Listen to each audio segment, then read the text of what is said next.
Ciao Raga! Kamusta Raga? Welcome sa inyong lahat. I am Chad and I will be your guide.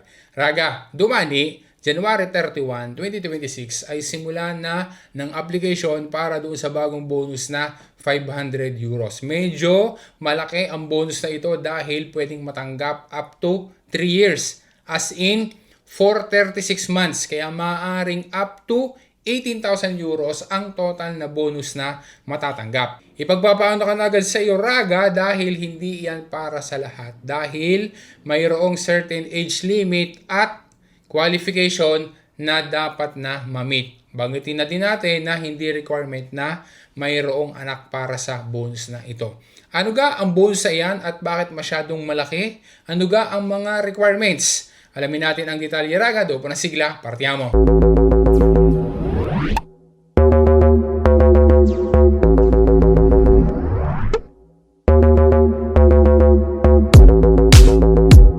Lilinawin lang natin ha, kasi yung iba ay nalilito at nagtatanong, kapag ka mayroong video ako na about sa bonus, hindi ko in-specify kung para saang lugar ga ang bonus na iyon, ibig sabihin ang bonus na yan ay para sa buong Italia.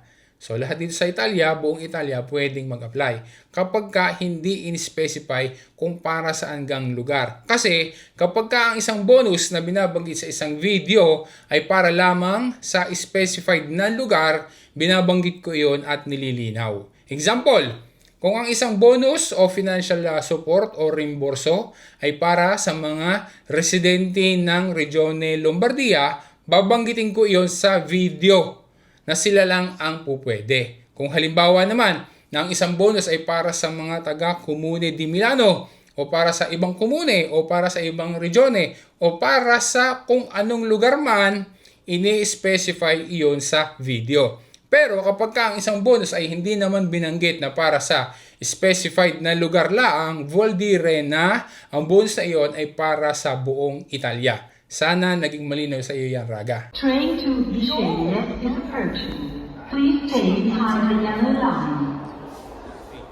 As mentioned sa intro kanina, ang pag-uusapan natin na bagong bonus ngayon ay maaaring umabot up to 18,000 euros for 36 months at ang kada buwan na matatanggap ay 500 euros. Hindi kailangan ng easy, hindi kailangan na mayroong dapat na anak, pero hindi iyan para sa lahat dahil mayroong required na age limit at para sa specified sector laang.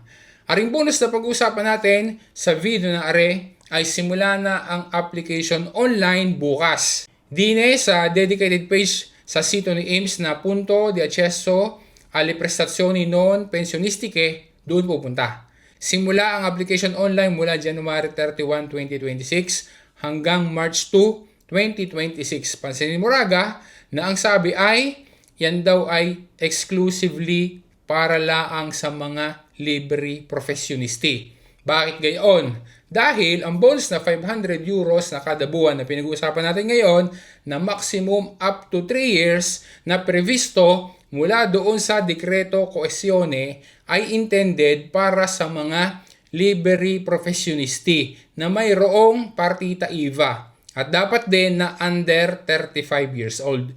Naandyan din sa announcement ni IMSS ang iba pang mga requirements at saka detalye. Gaya ng dapat na nag-open o sinimulan ang kanilang aktivita o business in strategic sectors between July 1, 2024 and December 31, 2025. I-specify din ang mga kodisye at eco na pwedeng mag-requesta ng bonus na iyan.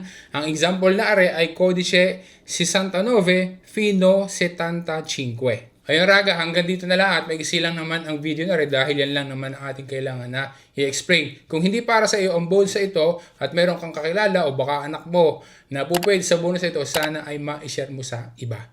Maraming salamat sa panood mo Raga. Once again, this is Chad and always remember, Chad will guide. Grazie Raga. Alla prossima.